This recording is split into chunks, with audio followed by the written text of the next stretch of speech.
Alexander has played a good many roles on stage and in films, but none quite like the real-life part she's playing now, head of the National Endowment for the Arts. There she hurries from one American place to another. We were out of breath trying to follow her as she dashed about, carrying the flag of the arts. I'm very pleased to be here in Mississippi. It's the 12th state that I've visited, of the 50 that I'm going to visit. And I am here today to Eventually, she did sit down with us for a while at the Public Theater in New York. With the Congressman's office? Well, you certainly have been traveling. Maine one week and Mississippi the next. Why not just stay in Washington and mind the store? In the arts in America, as you know very well, every single state, every community is different.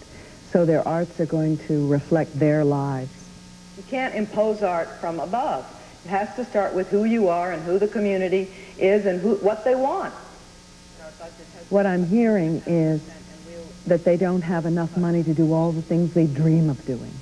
And I hope that we can help them to get the money to do all that they envision. My, what a complicated job you've taken on. Why'd you do it? I felt at this time the endowment was truly being unfairly treated by a minority of people who felt some grants were offensive and that the taxpayers should not be paying for them. And they wanted to scuttle the whole endowment itself. And I felt, wait a minute, this isn't the whole story. And I wanted the story to be told, so that's why I'm out there on the road as well, telling the story of what the endowment really does. 100,000 grants in 28 years. Congratulations on your fellowship. Even though the money's being cut, there's a lot of vision out there for the arts, you know? It's kind of changing and percolating. So far, I'm in a honeymoon period, and a grace period, I might add. A grace period in that I've been told by the senators and congressmen and women that I've been meeting that they would like content restrictions, and I better be very careful about what I do. Aren't you going to have to be a censor, and isn't that going to be hard? I don't feel that we will have to be a censor, because what we don't fund is obscenity. That is illegal as defined in a court of law. We have a crisis of spirit in this country. We have a society that is rent with violence, sensationalism, and it's not unexpected that the artists would be responding to that and offering their own view on what is going on in society. And sometimes it's very difficult to look at. But you don't kill the messenger. You look at the problems that the messenger is talking about. You have a little experience with this business of the arts as a controversy. I do understand the arc of controversy, as it were. 25 years ago, when I was doing The Great White Hope, James Earl Jones and I were the first interracial couple to be on a bed together on a stage. It had never happened before. And I got an extraordinary amount of hate mail and even death threats. That was 25 years ago. Nowadays, nobody would make a peep about that kind of issue. I would not receive the death threats today. What do we do now? Make a wish. What do we wish for, Mom? That we remember it all. 10 years ago, I was in a little movie called Testament about the end of the world through nuclear holocaust. The way we finally lived. And if you may remember, even 10 years ago, it was unpatriotic to suggest that we dismantle our nuclear arsenal. I know the arc of controversy. I understand it. I have been that artist who was caught up in that controversy.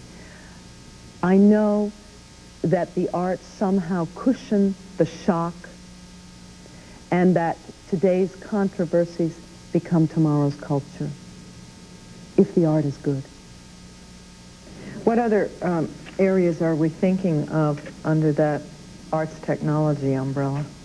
Do you think that that's something we should address now in this memo?